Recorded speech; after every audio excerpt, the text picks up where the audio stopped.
Hey guys, it's been a while since I've spoken with y'all, but figured out what today. So, the election is over, and while it is over, I just want to say a few remarks about everything. So, I was very disappointed to hear that Arkansas had the lowest voter turnout in the whole United States this year. That is really disheartening, and I just feel that we could do a lot better than that.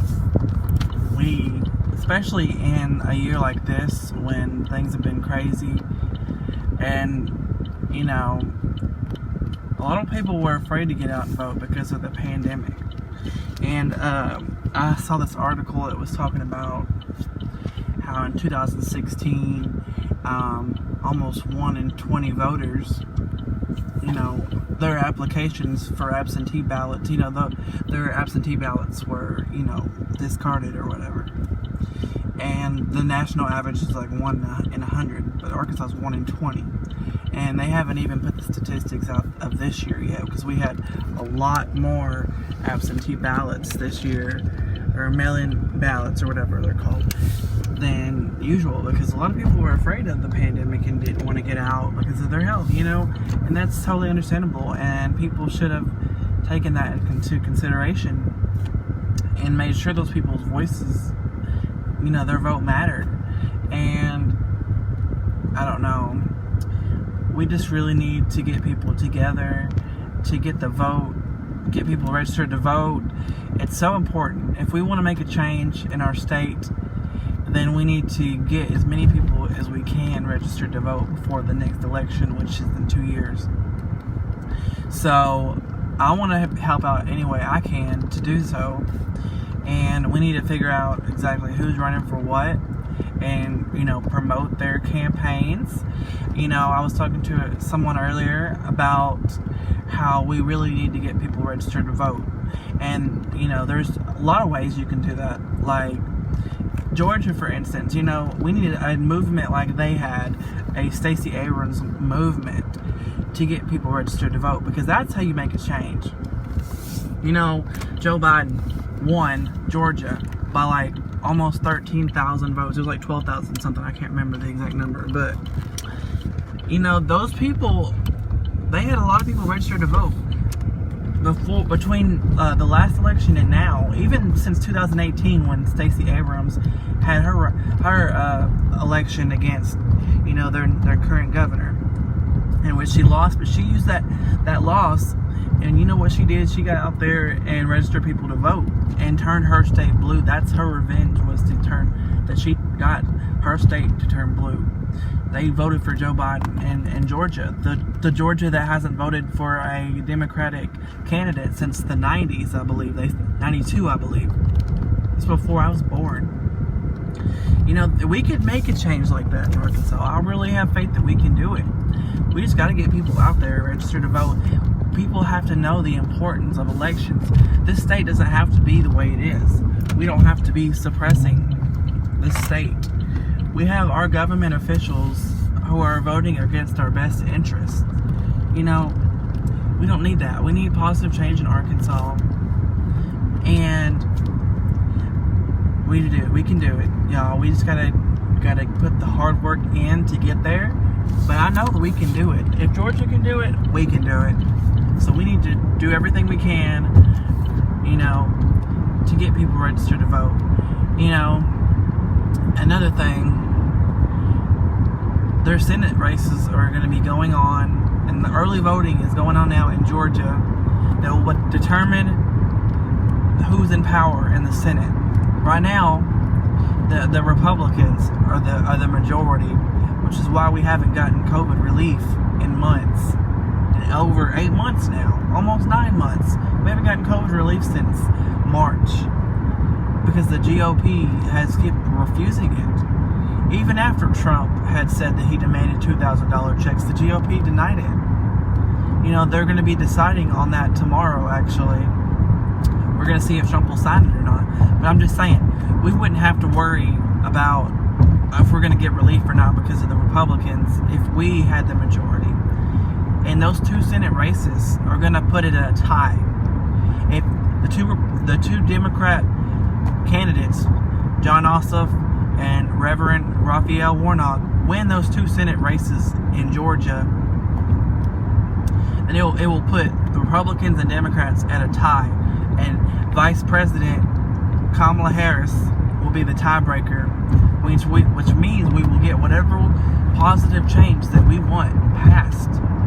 We will get that positive change that we want, but only if we win those 2 seats in Georgia.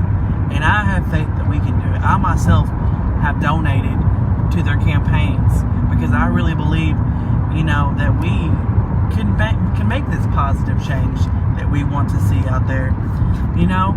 Things like decriminalizing marijuana. That's one of their things they want to pass.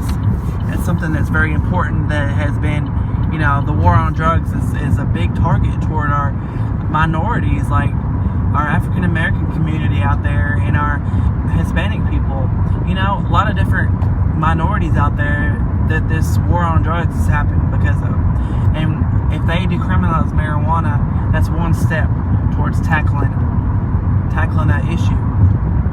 They also want to, fight climate change and bring jobs in that field, and that could help a lot of people out by giving them jobs.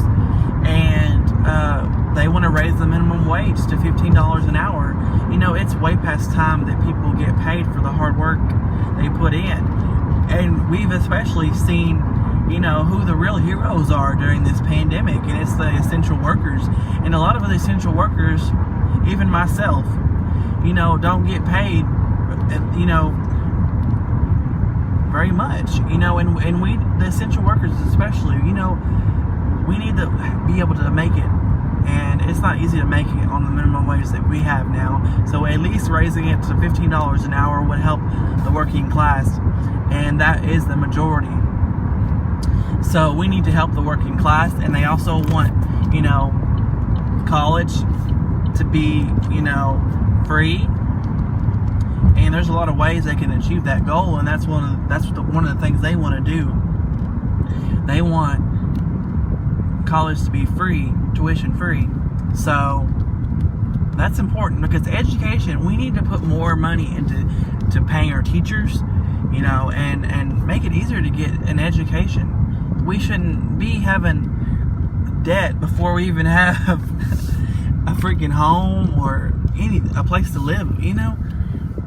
There's a lot of common sense stuff that I don't know why we're the richest nation in the world and we don't even have, healthcare that's affordable a lot of the time. And they want to improve healthcare. They want to make it easier for people to be able to pay those bills so they don't end up homeless because they can't pay their bills because they end up having to go to the doctors. So there's a lot of positive change that Democratic candidates Jon Ossoff and Reverend Raphael Warnock want to make in this country, and it's all in the hands of Georgia. So if you know anybody from Georgia, please reach out to them and tell them how important it is in 2020 that they place their vote, use their power, use their voice to make a difference, because they could be the difference maker. They could make history and changing the power to where people get relief that they need during this pandemic, and we can move forward and get out of this mess. If we would have had better leadership in the first place, we would have been out of this already. I already know. It's just sad, and it really it really puts it in perspective how important elections are. The people who represent us are responsible during this time, and what they say, it has weight. The people in charge what they say carries weight. It influences others. That's the whole point of their positions, leadership. And they have shown that they don't have leadership during these hard times. And we have to elect people that are gonna, vote for our best interests. We may not always agree on everything, but I mean, come on now. Helping people who are facing evictions, their unemployment is expiring, You don't have food on the table. Our homeless population increasing. This is just about doing something good. So please, just if you know anybody in Georgia or can donate possibly to their campaigns, please do. And that's the most important thing right now, is getting these Senate races. So early voting is happening now in Georgia. And January 5th is election day, officially. So that will be the day that it all ends. So I really hope, and I've been praying, that Georgia can stay blue and win those 2 Senate races so we can have that positive change. They're also wanting to have a new voting, the John Lewis Civil Rights Act. They're wanting to pass that so everybody can be treated right. So there's not that inequality. And that's something that's really important. It really is, because we're supposed to be equal under law, but we're not. Not when people are shot down in the streets because of the color of their skin. No, that's not right.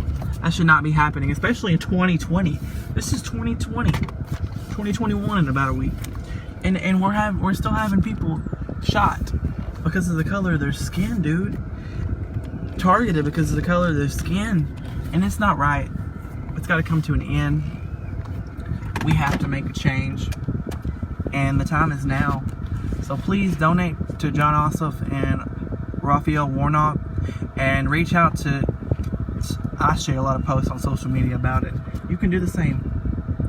But other than that, that's all I gotta say. And what else? January 6th is when Congress will confirm that Joe Biden won the Electoral College. And January 20th will be the day that Joe Biden is sworn in as our next president.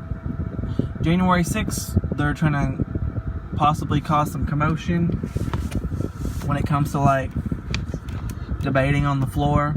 But if the Senate, which is Republicans, and the Democrats, which is the House, can't come to an agreement to throw out those votes, which they won't, because they would never, want to vote to change the election results. So it's over. Only thing, even their majority leader, Mitch McConnell, said that, it wouldn't do any good debating. It would just make the party look bad. It's the truth, because it's done and over with. It's been done and over with. So, January 6th, you might see some people debating. It's not going to change ultimately, though. It's going to be what it is. Joe Biden won the election. He's going to be sworn in on January the 20th. That 20th, right? 2021. I can't remember the date. Pretty sure it's 20th. But he will be sworn in as your next president. And we will work to get over this pandemic and back to normal. It may take time to get back to normal, but the more money we put into to giving these people the money they need to distribute the vaccine and encourage people to wear these masks and social distance still, in the meantime, it's what we need. And we're going to have somebody in that house that's going to be speaking positive about getting something done. We're going to get something done. It's going to happen. And we may not always agree on everything, but we're going to work together to get out of this pandemic, and we're going to get back to normal. But just remember, we have elections coming up in a couple years. The governor office, Asa Hutchinson's last term. So we're going to have Sarah Huckabee Sanders, Leslie Rutledge, and Tim Griffin run in the Republican primary to be governor. And we have to have a viable candidate to run against them. I've heard a couple of people that might run for it, and I really hope we get some viable candidates in there that can defeat these people, because they would not be good for Arkansas.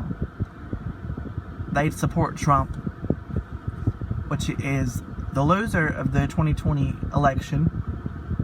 He has done no good to America but divide us. So anybody that supports Trump, we cannot have them in office, because they are not for us. they are not for the Constitution. The people that, founded this country would not support that. So we need somebody that's going to get in there and fight for the people of the state.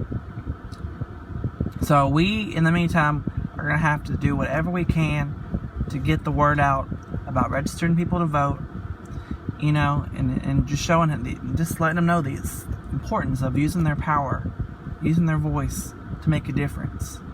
Be the change you want to see in the world. And I'll talk to y'all later. Thanks, y'all.